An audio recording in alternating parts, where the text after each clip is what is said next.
My name is Godfrey Simmons, and I am Artistic Director of Civic Ensemble, which is a community-based theater in Ithaca that believes that theater is everyone's birthright. And, we focus on plays that are by or about people of color and women, reimagining classics, and making community-based plays with people from the community, not necessarily theater practitioners, but actually making pieces of theater that deal with issues that are concerning the community and that are shaped and written and performed by the community. Let's just take an issue like, we'll pick an easy one, like fracking. So fracking is an issue that came up and was hot for a while, and it's cooled down a little bit now. But with an issue like that, you had very contentious sides. Yeah.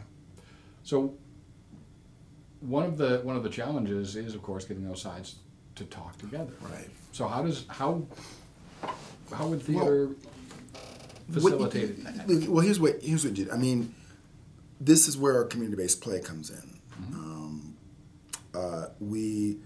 If we were doing flacking, for example, the first thing we would do is that we would do our research, right? Like the cooperative extension does, right? So what's our research as theater makers for an issue that is based on a series of facts that are disputed? Well, the first thing we would do is the chief research that we do is because we're in the business of telling stories, is getting people stories. So we do story circles where we get people to talk about the issue in the form of stories. So it is personal, right?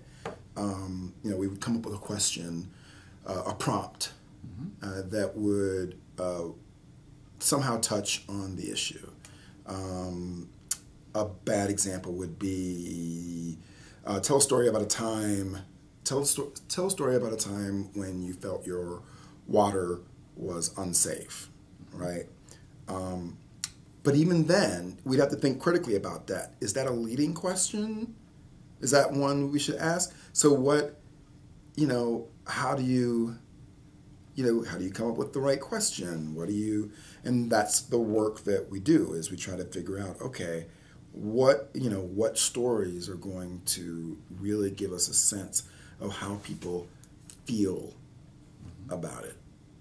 Because at the end of the day, when you're dealing with an issue like fracking or say the thing that we're working on, which is the relationship between law enforcement and the community, it's how, what you want to get to is to get to a sense where people are able to say, you know what, I can't understand that intellectually, but I know how that feels. I know what that feeling is. I get that. I can empathize with that. And then I then can begin to wrap my brain around, okay, that's a problem because my fellow community member this is a real thing. It's not out there. It's not some idea. It's not theory. When it gets to the point of being on stage, you see this piece of it. You see these people having this moment. So in terms of fracking, getting back to fracking, you do story circles, getting people in the room, telling stories, and they may or may not have the same feeling about it. Often you'll get in rooms where they all have a similar feeling about it because, sometimes the story circles might be arranged by people in different communities, but you're trying to be right. And then the next thing would be interviews, right? Because there are people who might not want to be a part of a story circle. And all this ends up being anonymous, right? And then you do actual research on the issue, finding out what's the science of fracking, what is that, how does that work? And then, you know, we would recruit people, hopefully some people who were involved in the story circles or in the interviews, and other people who maybe have done a past community-based play with us, and people in the community are it's facilitated, and we lead them in making this piece of theater that they'll share with their community, and the community will be invited, and they will, and then there's a conversation afterward, in which the community has an opportunity to actually work it out. It's important to try to listen to all sides, and the idea behind a community-based play is about listening and empathy at the end of the day. And again, once you begin to use theater for that, as well as doing an Edward Albee play brilliantly, or a new play by a woman from Mexico or whatever. Mm-hmm. But that through all those ways, we're making theater that, again, that theater is an everyday thing. Why should we expend resources on producing theater pieces? My God, when we have limited funds and we have these programs that we really think we need to continue, why divert funding to support something like theater? I think that theater not being at the center of civic discourse is a lost opportunity. It is a lost opportunity. And when resources can go into bringing people together at any time, that's a good thing, right? Add to that you're bringing people together in order to see their lives on stage, whether it was written by one of them or August Wilson. When you're bringing people together to experience their world or other worlds together. Mm-hmm.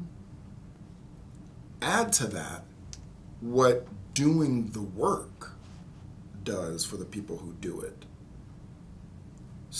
If you start with the artists who've been doing it all their lives, putting them to work, mm-hmm. all the way up to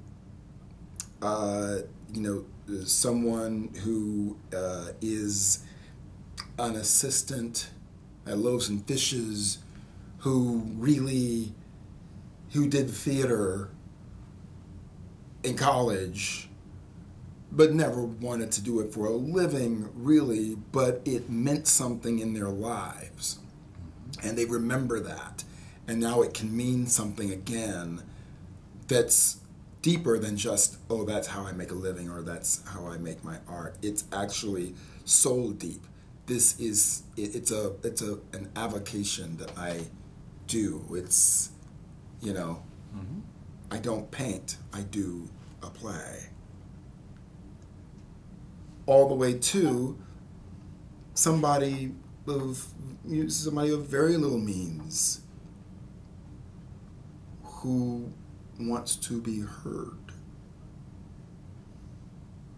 All of those things can exist in a way in the theater and in a space where people are coming together to have an experience.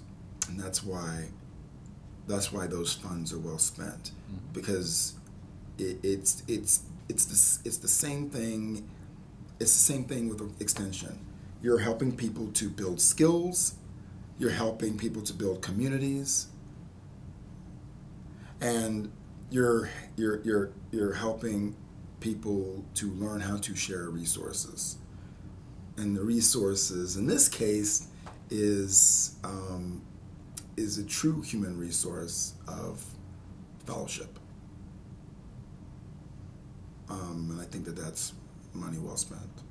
The other thing is that to me, again, the model, the parallels are in the ways in which Extension and, you know, can help an organization like Civic Ensemble, the way a Civic Ensemble can help an organization like, you know, a large, humongo or organization like Cornell Extension just, is the development of skills, right? Our expertise is helping people develop skills of community building and, you know, connecting with people who aren't like you. And how do we come together and make something? But you see that now, and I'm with you. And Extension, the expertise is how do you take research and make it digestible for people who don't speak that language, while at the same time incorporating the stuff that you learn on the ground and actually making that a part of your practice as an expert. And that's just something that really, you know, theaters in general could really benefit from.